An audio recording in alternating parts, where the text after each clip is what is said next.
Good day everyone. In the news now in my broadband is an article that will send many people's temperature and soaring and blood boiling.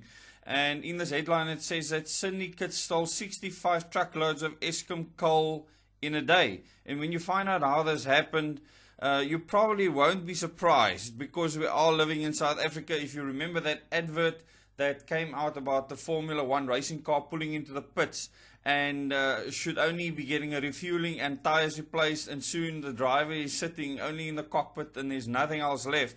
Well, this is basically what is happening to Eskom. But this is damaging the coal-fired power stations, and I'll explain to you just now why. What happens is people are driving with coal trucks with very good grade coal in them, and then they don't end up at the Eskom power station. They actually block, these syndicates block the tracker in that truck. It drives to a specific spot. That coal then gets swapped out with very bad grade coal that can't be exported. The good grade coal that was supposed to go to the Eskom power station then gets exported overseas at a much higher price, 5 to 6 times higher. So it's very lucrative doing this. And this is ongoing. The tracker is then unblocked again as the truck goes to the Eskom power station, delivering this absolutely horrific coal. So this is the basic message, and you will get a link to this article in the description below this video, as well as in the first comment, so that you can watch it. And if you haven't subscribed to this channel yet, please subscribe to the channel, click the bell icon so you can get notifications for future videos like this. Criminal syndicates are hijacking thousands of tons of Eskom coal and selling it at a hefty premium to international buyers, a Sunday Times report. The publication said it made contact with a former operative who worked at a black site, as they call it, around Middelburg in Mpumalanga, which stole coal on the way from mines to power stations. Coal would be offloaded and replaced with lower grade product or discarded coal byproducts that the thieves then sent to power stations.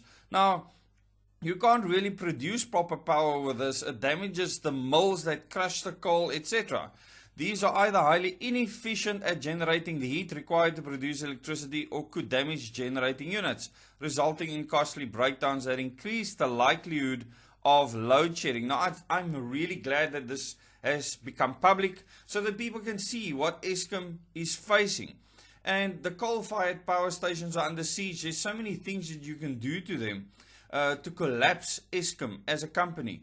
And you know, at the end of the day, the people working at those stations have to work with what they have. And I really feel sorry for the situation that they have to deal with on a daily basis. The former operative explained their task would be to drive in a bakkie in front of a designated truck and activate a signal jammer, blocking the truck tracker while it diverted to the black site. He would deactivate the signal jammer once the truck was back on the road with a replaced load. The former operative told Sunday Times that the scale of the theft was massive, and I quote, "In one night, almost 2,000 tons of RB1 or high-grade coal was dropped off. To give you an idea, 2,000 tons fills 65 trucks," they stated. The coal meant for Eskom would then be transported to the harbour and exported. Experts estimate that Eskom pays between 400 and 750 rand per ton of coal, while the export price was around 5,500 rand per ton. So a massive difference, up to 8-9 times even more to export that coal. The former operative said several people working along the coal supply chain were complicit in the criminal activity. These included security, the weighbridge, ground force, labor personnel, and sometimes even mine supervisors. And I quote, "There was usually a middleman who came with the truck. You pay him and he pays everyone in the chain. A driver can get up to 30,000 rand per load. The minimum cut for a driver is 9,500 rand. It all depends on the quality of the coal," they stated. Police in the area were also supposedly taking bribes to look the other way. Minerals Council SA spokesperson Alan Sekombi told the publication people subcontracted to Eskom to take samples of coal deliveries were bribed as much as 100,000 rand per month to tamper with the results and make the combustible appear suitable for use. The Sunday Times said it spoke to more than 15 other people working in this industry who corroborated the operatives' claims but were too scared to go on record.